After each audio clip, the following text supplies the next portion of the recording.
You've probably seen that I've made a manifold for this car over here. That turned out really cool. So now I'm going to make one for that engine over there. So for those of you who don't know, that is my 3.8 litre Buick V6 3800 L27. Comes in the VR, VN, VP Commodore. Very strong, loves boost, especially my ones. But I'm going to build a header because the one that I have, that is the only weak link on my car. So basically, as a lot of you know, the ute is built pretty well. The only weak link is my header, which is one of the first things I bought before I started doing all this crazy fabrication and everything. The manifold that was on the ute, well, is on the ute. I'm actually not driving it at the moment because it's pretty much cracked all of cylinder 1 off. So in a later video when I'm actually putting it on the car after I fabricated it on the engine stand here, I'll show you guys why it is so important to use the proper material for, you know, especially for turbo manifolds, because they get fucking hot and they move around a lot. You got to have the proper flex, all that stuff. The one on this car is working really well, but basically it was made out of exhaust tube. It's kept cracking, and because I dailied that car, I'm driving this at the moment, I had to just keep fixing it and then waiting for a chance to finally rebuild one properly. So now that I've done doing that, I've got all the gear over here, which I'll show you shortly. It's time to basically get the ute to the point where I'm finally 100% happy, especially with like the core components. I can just keep adding stuff later on, which I'm sure you guys will love, but we'll head on over here. I'll show you guys all the materials I've got. Fuck, it's come to close to $1,000 just in materials, so it's being done definitely right. And yeah, so this is the stuff I've got. I've already got one of these flanges mocked up on the head over here, but I'll run through that later. So starting off, I've got my 40 NB 3-into-1 collectors. I've just got to weld them up. Got a flex pipe for the crossover. So when you're doing your flex pipes, it's very important to get one that doesn't have any of that stainless steel flex mesh inside, because I've seen that actually come loose and go through turbos and chomp some turbos. So this is an Aeroflow one. This is kind of like a factory style one. These are really good. So you can see there, it goes this way obviously, so the exhaust gas passes through, and that sleeve just helps with the flow. So that's a really good one. So keep that in mind if you're doing a flex joint in your exhaust. Wastegate. In the past I've just run cheap eBay spec ones, but I'm going properly now, so I've gone with, in my opinion, one of the most awesome brands, Go Fast Bits. This is their EX44, so 44mm gate, 44mm in and out. If I can get this out. So there you go, you can see that. It's a nice bit of kit, and the good thing about these, they fit on all the tile 44mm flanges as well. So yeah, if you've got a tile gate or even a knockoff tile gate and you want to upgrade, you can just pop this straight on. So I've been told by the guys at GFB. Hopefully that's the case. Also a T3 flange, this is just a 12mm I think it is. Same as the exhaust manifold. They're at 12 or 10 actually. It looks like 10. That's alright though.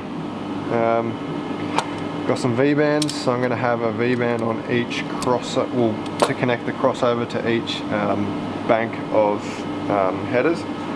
So these are some pretty neat ones. They're actually a quick disconnect, which is cool. As you all probably know from other videos, V-bands are the tits. It's the only flanges I use now. I don't do with these bolt flanges. They're just waste of time. And then over here we've got all the butt weld elbows. So this is Schedule 40 mild steel, so it's like a 4mm or close to a 4mm wall thickness from memory. 40 NB. So we're going to go basically 40 NB through the collector, and then cut off to a 50 NB up into the T3 flange. So I'm yet to figure out exactly how I'm going to do all that stuff. So that's what I got this here for.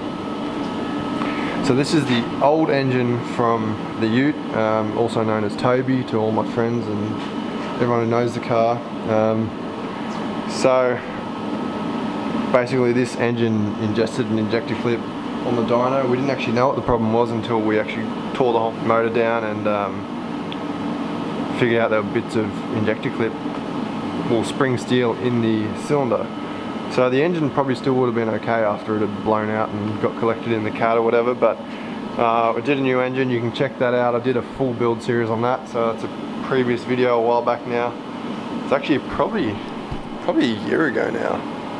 Time flies. But anyway, I've got a couple of cool things. I found a guy who does some nice studs for these. So these are a 3/8 UNC, so UNC meaning coarse thread. So I found a guy on eBay who sells these and these brass nuts. So the reason they're brass is it stops it basically seizing up and snapping studs off. So we've got a nice CAD plated stud with some brass nuts. So I'm going to be running these instead of the normal bolts. I've also gone and bought some countersunk bolts and also some regular bolts, just for the good thing about the countersunks is they're nice and flat, as you can see here, and they kind of center up the flange to the hole, as long as the holes are obviously drilled properly on the flange. So yeah, plan is basically I want to do an equal length. So normally my turbo sits up over here, so it's normally short runners into the turbo here, and then you got all along here, then along the front. So I'm going to try and make these kind of go up, down and around into the turbo, so that the length of the run somewhat equalizes between two. I'm actually curious to see whether this will make a difference to the sound of it, because on this, if you know what Subarus normally sound like, because this is an equal length, this sounds completely different. It sounds exactly like an Evo. Holy, which in my opinion I fucking love. It sounds really good. It's like a little bit of Subi, a little bit of Evo. But anyway, we're not doing that car, doing this one. So, like the video I did on the exhaust fabrication on my Hilux Surf, I'm just gonna get the GoPro and just film some stuff and do a bit of a time lapse, I suppose. I like that. I liked how that turned out. So, hopefully you guys do too, and we'll get cracking on this.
Guys, so we'll take a break from the time lapse there and I'll show you this completed driver's side header, and I'll give you some insider info on things I've done that you might have seen in the time lapse.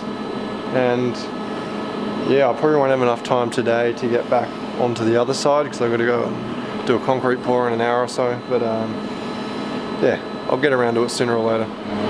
So as you can see here, I've got this bit of 100mm SHS, square hollow section for those of you who don't know. I've tapped my 3/8 UNC countersunk screws into that. I've also hit that with the linisher and the bead blaster just to get the finish nice and flat. I did make a fuck up, I didn't realise that I was doing it on the actual, see there's a seam there? That's where they roll the steel over. I should have actually done it on one of these faces, it probably would have been more true. But this really isn't warped at all anyway, so it's just a keep safe just to make sure it doesn't warp. So it's always good to bolt it down. Some people weld it down, either way it's good. And yeah, this is the manifold. I'm kind of happy with how it turned out really.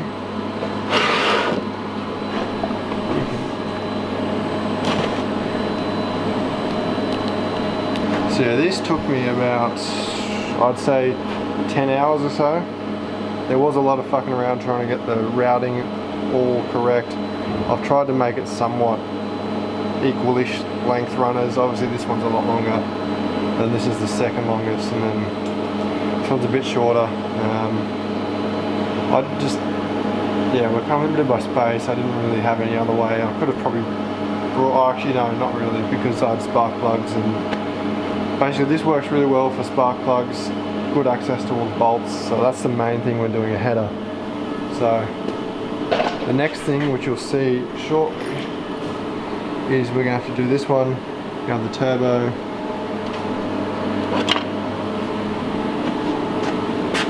So turbo is going to be sitting somewhere up here like it usually is. Might even put a bit of a twist on it. So I've got to basically bring all those into that. So it's going to be a bit of work, I think. So I'm going to try, as I said, make it equal. I'm going to make like a kind of long runner and wrap it around into it. So that's where I'm at. I guess for the rest of today I'll just let that cool down naturally, then I can bolt it back onto the engine.